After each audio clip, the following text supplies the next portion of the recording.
सूरत के लिंबायत इलाके में दो सगे भाइयों ने एक साथ आत्महत्या कर ली, जिससे लिंबायत इलाके में हड़कंप मच गया।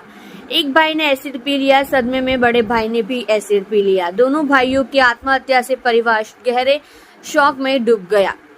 घटना सूरत की लिंबायत थाना इलाके में नीलगिरी के पास हुई। पुलिस जब पकड़ने आई तो युवक ने पी लिया एसिड। इस सदमे में बड़े भाई ने भी एसिड पीकर आत्महत्या कर ली। पति से झगड़े के बाद पत्नी ने पुलिस बुला ली और पुलिस आ गई। पुलिस के डर से परिवार ने दो लोगों को खो दिया। पत्नी के फोन के आधार पर लिंबायत पुलिस जितेंद्र को पूछताछ के लिए थाने ले जाने आई थी।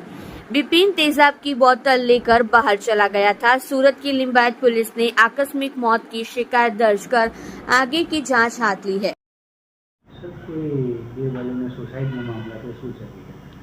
लिंबायत પોલીસ સ્ટેશન વિસ્તારમાં રહેતા એક બેને ફરિયાદ પોલીસ શહેર પોલીસ કંટ્રોલ રૂમમાં એક કોલ કર્યો હતો કે એમના પતિ એમને ઝઘડો કરે છે ને એમને મારે છે। આ બાબતને અનુસંધાને તરત જ પીસીઆર વાન એમના ઘટના સ્થળે પહોંચી હતી।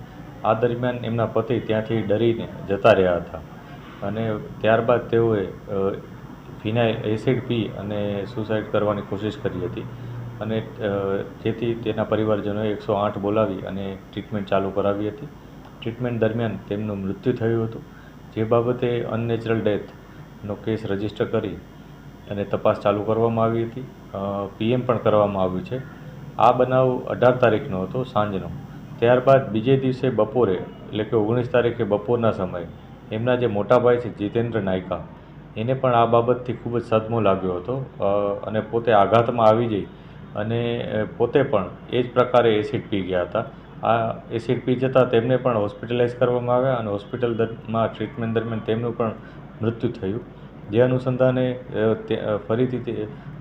અનુસંધાને તેમનું પણ પીએમ કરવામાં આવ્યું અને પીએમ બાદ આગળની તપાસ ચાલુ કરવામાં આવી છે।